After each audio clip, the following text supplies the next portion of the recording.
ఉంది సార్ ఈ పాలనకు సంబంధించి కూడా సంవత్సరంన్నర చూశారు. మిగతా సంక్షేమ పథకాలు ఏదైనా డిలే ఉందా, పర్లేదా? సంక్షేమ పథకాలంటే మాకైతే ఏం రాలేదండి. మా సూపర్ 6లో ఒకటన్న పిల్లలకి డబ్బులు అన్నా అంటే మా పిల్లలు పెద్ద పిల్లలు అండి. అంటే కొంతమంది వచ్చాయంటున్నారు, కొంతమంది రాలేదంటున్నారు. అది ఎలా ఉంది సార్ అంటే డెవలప్మెంట్ వైపుగా ఫోకస్, అందులోనూ కూడా ఉగాది కల్లా ఒక 6 లక్షలు 5 లక్షల గృహాలు కూడా గృహప్రవేశం అంటున్నారు ప్రభుత్వం ఇచ్చే ఇళ్ళకి. మరి ఎలా ఉండబోతుంది, ఏదైనా ఎలిజిబిలిటీ? అదైతే నాకైతే తెలియదు సార్. అంటే జనరల్గా మేము అనుకునేది ఏంటంటే పబ్లిసిటీ ఎక్కువ, పనులు తక్కువ అనేసి అనుకుంటున్నాం. ఎలా ఉంది సార్ అంటే ఆటో కార్మికులుగా మీ వాదన ఎలా ఉంది? ఈ ఉచిత బస్సు కూడా చాలా వరకు ఎఫెక్ట్ అయింది కదా, ఆడోళ్ళు కూడా కొట్టుకోవడం అని చూస్తున్నారు. వాస్తవం అండి. ఉచిత బస్సు వలన చాలా, ఉచిత బస్సు ఎందుకండి, ఉచిత వైద్యం ఉచిత విద్య చేస్తే ప్రజలకు ఏ పథకాలు అక్కర్లేదండి. ప్రజలకి ఉచిత విద్య ఉచిత వైద్యం ఇస్తే ఆంధ్రప్రదేశ్ సస్యశ్యామలంగా ఉంటుంది. ఈ ప్రభుత్వాల నాయకులు కూడా అంటున్నారు నెంబర్ 1లో ఏపీ లేదు, ఓన్లీ నిరుద్యోగంలోనే నెంబర్ 1 అంటున్నారు. నిజమేనంటారు? అది అంతా నాకు అంటే నేను అంత ఇదిగా చెప్పలేను లేండి. ఇప్పుడు పని చేసుకునేవాడికి ఎక్కడైనా పని ఉంటుందండి. జనరల్గా పని చేసేవాడికి ఎక్కడైనా పని ఉంటుంది, కష్టపడేవాడికి. అయితే ఈ పథకాలు అన్నీ వద్దండి. నేను కోరుకునేది ఏంటంటే పథకాలు వద్దు, ఉచిత వైద్యం ఉచిత విద్య ఈ రెండు ఇస్తే సరిపోతుంది. నిరుద్యోగం గురించి ఏమంటారు? యువత కూడా ఉన్నారు కదా, ఎదురు చూస్తున్నారు. అంటే ఏపీ డెవలప్మెంట్లో నెంబర్ 1గా ఉన్న ప్రస్తుత ప్రభుత్వాలు అంటే మాజీ ప్రభుత్వాలు ఏమంటున్నాయి అంటే నిరుద్యోగంలోనే నెంబర్ 1గా ఉందంటారు. అంటే సంవత్సరాల కాల పాలనలో కూడా పథకాల్లో ఫోకస్ చేశారు, కానీ మరి ఉద్యోగాలు ఏమంటారు? ఉద్యోగాలు అంటే మరి ఉన్నాయి. ఇప్పుడు వాలంటీర్లు తీసేశారండి, వాళ్ళు ఖాళీ అయినట్టే కదండి. ఇప్పుడు బియ్యానికి వాటికి రేషన్ బళ్ళు 10,000 వాళ్ళు ఖాళీ అయినట్టే కదండి. ఇప్పుడు పోయినట్టేగా ఉద్యోగాలు, ఇప్పుడు ఆ ఉద్యోగాలన్నీ పోయినట్టే కదా లెక్క, అవునా కాదండి? అది మాజీ ముఖ్యమంత్రి గారు ఈసారి కోర్టుకు హాజరవక తప్పదు అంటున్నారు. ఇప్పుడు పదవి కూడా లేదు కాబట్టి, శుక్రవారం సెక్షన్ తెలిసిందే కాబట్టి, అక్రమ కేసులు ఎప్పటి నుంచో ఉన్నాయి కాబట్టి 5 ఏళ్ల క్రితం నుంచి ఇప్పుడు వెళ్లాల్సిందే అంటున్నారు. వెళ్తారా మళ్ళీ సాధారణ ఎమ్మెల్యే పరిస్థితులు? నిరూపించబడలేదు కదా డే కేసు కూడా. ఇప్పుడు అనుమానమే తప్ప నిరూపించలేదుగా ఎవరు కూడా. అలాంటప్పుడు వెళ్తారా వెళ్ళదన్నది ఆయన విషయం, అది మా అంత ఇదిగా మాకు తెలియదు. కాకపోతే ఏ కేసు కూడా నిజమనేసి నిరూపించలేకపోయారు ఇప్పటికి, అవునా కాదండి?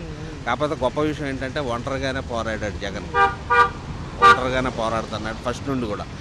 సోనియా గాంధీని ఎదిరించాడు, ప్రతి ఒక్కరిని ఎదిరించాడు. ఈరోజు కూడా ఒంటరిగానే 16 నెలలు జైల్లో ఉన్నా కానీ నవ్వుతూనే ఉన్నాడండి. ఏ రోజు మొహంలో బాధాకరమైన విషయం ఆయనలో లేదు.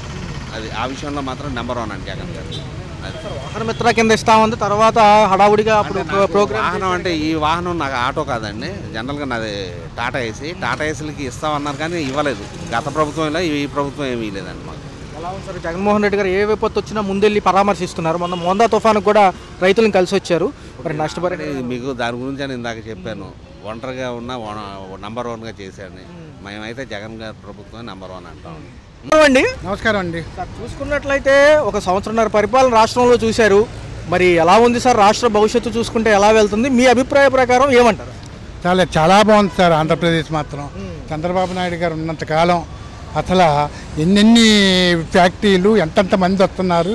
మొన్న విశాఖపట్నం గూగుల్ కంపెనీ వాళ్ళు అయితే 9 లక్షల మంది ఉద్యోగాలు వస్తాయండి. వాళ్ళకి ఏ విధమైన ప్రాబ్లం లేదు. ఇంకా ముందు ఇంకెన్ని వస్తాయో దాన్ని బట్టి అర్థం చేసుకుంటారు. చూసుకున్నట్లయితే మరి ఏంటి సార్, మాజీ ముఖ్యమంత్రి జగన్మోహన్ రెడ్డి గారు కోర్టుకు హాజరు కావాల్సిందే అని కోర్టులు మళ్ళీ ప్రకటిస్తున్నాయి. ఈ విధానంలో చూసుకుంటే శుక్రవారం అటెండ్ అవ్వాలి, ఈ నెల 21ని వెళ్లాల్సిందే అంటున్నారు, రావాల్సిందే. గతంలో హోదా ఉంది కాబట్టి, ముఖ్యమంత్రి స్థాయిలో ఉన్నారు కాబట్టి అప్పుడు విముఖత చూసినా చెల్లింది అంటున్నారు. మరి ఏంటి, వెళ్తారా మళ్ళీ ఏదన్నా ఉంటుందా? సార్, ముఖ్యమంత్రి హోదాలో ఉన్నప్పుడు ఆయనకి ఎగ్జామ్షన్ ఇచ్చారు. మరి ఇప్పుడు వెళ్తారా లేదా అన్నది కోర్టు డిసిజన్ తీసుకోవాలి. ఆయన వెళ్ళకపోయినా ఆయన తరపున లాయర్లు ఉంటారు, వాళ్ళు చూసుకుంటారు. అది అంటే గతంలో ఏంటంటే ముఖ్యమంత్రి హోదా కాబట్టి వాళ్ళకి కొంచెం ఉపశమనం ఇచ్చారు. మరి ప్రజెంట్ సిచ్యువేషన్ ఏమంటారు అంటే అక్రమాస్తుల కేసులు ఎప్పటి నుంచో గత 5 ఏళ్లకు ముందు నుంచి కూడా ఉన్నాయి కదా. ఏమండి, ఎన్ని సంవత్సరాలు ఉన్నా అది ఎంతట్లో ఏమి తేలదో. అది కోర్టు డిసైడ్ చేస్తారు. పెద్దోళ్ళ వ్యవహారాలు ఇవన్నీ. అదండి. అంటే ఇప్పుడు సాధారణ స్థాయి కదా, ప్రతిపక్ష హోదా కూడా దక్కలేదు కదా, కాబట్టి ఒక కేసులో ఉన్న వ్యక్తిగా ఒక నిందితుడిగా వెళ్లాల్సిందేనంటారు. కానీ సాధారణ వ్యక్తి అయినా ఆయన ఎమ్మెల్యే పదవి ఉంది, ఆయన మామూలుగానే అన్ని వ్యవహారాలు ఉంటాయి. అది ఎలా ఉండబోతుంది సార్? ఖచ్చితంగా వెళ్ళి తీరాల్సిందేనంటారా? మరి ఏముండదు, నేను చెప్పను కాదు, కోర్టు వ్యవహారాలు వాళ్ళు చూసుకుంటారు. ఏపీ మరి అగ్రగామిగా డెవలప్మెంట్లో లేదు, నిరుద్యోగంలో నెంబర్ 1 ఉందని చెప్పి కొన్ని మీడియా సంస్థలు కూడా అంటున్నాయి. సార్ ఇప్పుడే కదా సార్ స్టార్టింగ్ సంవత్సరంన్నర అయింది. ఇంకొక సంవత్సరం తర్వాత చూడమనండి ఏపీ ఎలా ఉంటుందో దాన్ని బట్టి అర్థం చేసుకోండి. సార్ ఏ అంశాలు బాగా ఫాస్ట్గా వెళ్తున్నాయి? ఒక పక్క అమరావతితో పాటు ఈ పథకాలు బాగా భారంగా మారినప్పటికీ తప్పదంటున్నారు కదా మరి. సార్ చాలా పథకాలు ఉన్నాయి సార్. ఈయన చంద్రబాబు నాయుడు గారు ఆయన తల మీద వేసుకుని ఆయన సొంతగా భావించి ఆయన ఇస్తున్నాడు. కానీ పథకాలు చాలా ఎక్కువైపోయినాయి. ఆంధ్రప్రదేశ్లో డబ్బు లేదు, అయినా సరే ఎక్కడో అక్కడ ఏదో అడ్జస్ట్మెంట్ చేసి ఆయన ఇవ్వడం జరుగుతుంది. చంద్రబాబు గారు కూడా ఈ యొక్క ఎమ్మెల్యేలు ఎంపీల పనితీరులు చూస్తున్నారు. ఎప్పటికప్పుడు మానిటర్ చేస్తున్నాము, మీరు మార్చుకోవాల్సిన అంశాలు మార్చుకోకపోతే రేపు సీరియస్గా ఉంటుంది, ఏదైనా మార్పులు చేర్పులు ఉంటే నేనేం చేయలేను అంటున్నారు. ఎందుకంటారు? ఎందుకని అంత ఫోకస్ పెట్టారు? ఎమ్మెల్యేలు మంత్రులు పనితీరు సరిగ్గా లేదు అంటున్నారు కాబట్టి 2.5 సంవత్సరాలు అవ్వగానే మార్పులు జరిగితే మామూలే. ఇంతకుముందు ఎలా జరిగింది ఇప్పుడు కూడా అంతే. దాన్ని బట్టి ఫోకస్ పెట్టారు సీఎం గారు. అదండి. ఏంటి సార్ మరి చూస్తే జనవరిలో పంచాయతీ ఎలక్షన్స్ జరగబోతున్నాయి. స్టేట్ ఎలక్షన్ కమిషన్ కూడా సిద్ధంగా అమ్మంటుంది. మరి జడ్పీటీసీ ఎంపీటీసీలు కూడా కొన్ని స్థానాలు ఉన్నాయి. మరి ఎలా ఉండబోతుంది? కొంచెం మరి ఈసారి ఎటు ఉంటుందండి సార్? ఏదన్నా అధికార పార్టీయే సార్. ఎన్ని ఎలక్షన్స్ వచ్చినాయి ఈవేళ చూడండి. బీహార్ ఈవేళ కౌంటింగ్ ఎన్డీఏకే మొగ్గు చూపెడుతుంది. అలాగే ఇక్కడ చూడండి జూబ్లీ హిల్స్, అది ఎవరికి? అధికార పార్టీ. అందుకని వచ్చి పంచాయతీ అయినా ఏదైనా టీడీపీకే మొగ్గు చూపుతుంది. కూటమికే వస్తుంది. నమస్కారం అండి. నమస్తే. చూసుకున్నట్లయితే మరి సంవత్సరంన్నర పరిపాలన రాష్ట్రంలో శరవేగంగా జరుగుతుంది అంటున్నారు. ఎలా అనిపిస్తుంది? మాకు బాగానే ఉంది, అద్భుతంగానే ఉంది. ఏ అంశాల్లో బాగా ఫాస్ట్గా ఉంది సార్? ఏ అంశాలు కొంచెం స్లో? విషయాలు ముందు మెయిన్ ఏంటంటే అడ్మినిస్ట్రేషన్ వ్యవస్థలు నాశనం అయిపోయినాయి కాదు, జీవన వ్యవస్థలో ఉన్నది కాస్త పునరుద్ధరిస్తున్నారు. అది మాకు కావాల్సింది. సార్ భవిష్యత్తు మరి యువతకి ఎలా ఉండబోతుంది? కంపెనీలు ఇప్పుడు వాళ్ళే సదస్సు చదువుతున్నది కదా, ఇండస్ట్రీస్ కొన్ని లక్షల కోట్లు వస్తున్నాయి. సార్ చూసుకుంటే మరి మాజీ ముఖ్యమంత్రి గారు తన హోదా కోల్పోయారు కాబట్టి మరొకసారి కోర్టుకు హాజరవ్వాలి అక్రమాస్తుల కేసులో అని చెప్పి ఈసారి ఊరుకోమంటుంది కోర్టు. 21న హాజరవ్వాలి అంటున్నారు. మరి శుక్రవారం వెళ్లాల్సి వస్తుంది కాబట్టి వెళ్తారా? గతంలో ముఖ్యమంత్రి హోదా ఉంది కాబట్టి అది ఇంకా కొంచెం విముఖత చూపించారు కదా, అడ్డం పెట్టుకొని ఇదివరకు చేశాడు. ఇప్పుడు వెళ్లాల్సిందేగా, తప్పదు కదా. ఎవరైనా తప్పు చేస్తే అనుభవించాలి శిక్ష. అది ఎలా ఉంది సార్? అంటే చాలామంది మాజీ నాయకులు మాజీ మంత్రులు ఏమంటున్నారంటే రాష్ట్రము నిరుద్యోగంలో ముందుంది కానీ డెవలప్మెంట్లో ముందు లేదంటున్నారు. నిజంగా వాస్తవాలు కనపడుతున్నాయి కదా, ఎలా ఉంది? మాకు వాస్తవం కనబడుతుంది. వాళ్ళు చెప్పే మాటలు ఏంటంటే వీఆర్ సీయింగ్ ప్రాక్టికల్స్. అంటే ఏపీ నెంబర్ 1 స్థానంలో డెవలప్మెంట్లో లేదు, నిరుద్యోగంలో అంటున్నారు. నిరుద్యోగం లేదు కాదు, ఉన్నది, దాన్ని అభివృద్ధి చేస్తున్నారు. నిరుద్యోగాన్ని పోగొడుతున్నారు. ఇదివరకు 5 ఏళ్ళు నాశనం చేశాడు కదా అడ్మినిస్ట్రేషన్. అది సరే ఎలా ఉంటుంది రాష్ట్ర భవిష్యత్తు? ఇంకొకసారి మళ్ళీ ఇస్తారంటారా అవకాశం? ఇంకోసారి ఇవ్వాలి, మరి ప్రజలు ఇవ్వాలి. ప్రజల అభిప్రాయం కానీ ప్రజలు ఇస్తే మంచిది. ఈ జనవరిలో కూడా పంచాయతీ సర్పంచ్ ఎలక్షన్స్ ఉన్నాయి సార్. దాంతోపాటు ఎంపీటీసీ జడ్పీటీసీ కూడా కొన్ని స్థానాలు ఉన్నాయి కదా, కాబట్టి ఏమంటారు? ఏమనేది ఏముంది, ఎలక్షన్ ప్రాసెస్ డిక్లేర్ అయిన తర్వాత చెప్పచ్చు. ఇప్పుడేం చెప్తాం? ఎలా ఉంటుంది సార్ మరి శరవేగంగా అభివృద్ధికి ఇంకొకసారి అవకాశం ఇంకొక 5 ఏళ్ళు ఇవ్వచ్చు అంటారు రాబోయే? చెప్తున్నా కదా, ప్రజాభిప్రాయం మా అభిప్రాయం ఇవ్వమనే. అది అంటే ఏమైనా అవకాశం ఉంటుందంటారు? మాజీ ముఖ్యమంత్రి గారు కూడా జనంలో ఇంకేముంది, మాజీ మర్చిపోవటమే. Okay sir. సంవత్సరాల పరిపాలనకు సంబంధించి ఏ అంశాలు బాగా ఫాస్ట్గా వెళ్తున్నాయి? ఏ వయసులో? రోడ్లు బాగున్నాయి, డ్రైనేజీలు బాగున్నాయి, అని ప్రభుత్వం బాగానే శుభ్రంగా చేస్తుంది. ఈ ప్రభుత్వం మళ్ళీ రావాలని కోరుకుంటున్నాను సార్. అయితే ఒక్క విషయం సార్, మరి మాజీ ముఖ్యమంత్రి గారు కోర్టుకు హాజరవ్వాలంటున్నారు. ప్రతి శుక్రవారం ఇంతవరకు వెళ్ళేవాళ్ళు కాబట్టి ఎలా ఉంటుంది? అంటే ఇప్పుడు హోదా లేదు కాబట్టి ఖచ్చితంగా రావాల్సిందే అంటున్నారు. ఆయన ఇష్టం అండి, మనం ఏం చేసేది లేదు. ఆయన అంతలో ఆయన అర్థం చేసుకుని వెళ్ళాలి, మనం చెప్పేం లేదు. అంటే గతంలో అక్రమాస్తుల కేసులో శుక్రవారం వెళ్ళి వచ్చేవాళ్ళు కాబట్టి మరి ఎలా ఉంటుంది? ఇప్పుడు జస్ట్ ప్రతిపక్ష హోదా కూడా లేదు కాబట్టి సామాన్యుడిగా వెళ్లాల్సిందే కదా, ఏది సిబిఐ కేసులు.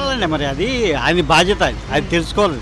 ఎవరు చెప్పక్కర్లేదు, ఆయన అంతా ఆయన తెలుసుకోవాలి. తప్పు చేసే లేదో ఆయన తెలుసుకోవాలి. ముఖ్యమంత్రి హోదాలో ఉన్నారు కాబట్టి అప్పుడు కోర్టుకు వెళ్ళకపోయినా కొంచెం ఉపశమనం. అంతే, ఆయన అలాగే ఉంటాడు. లెవెల్ అంతే, ఆయన లెవెల్ అంతే.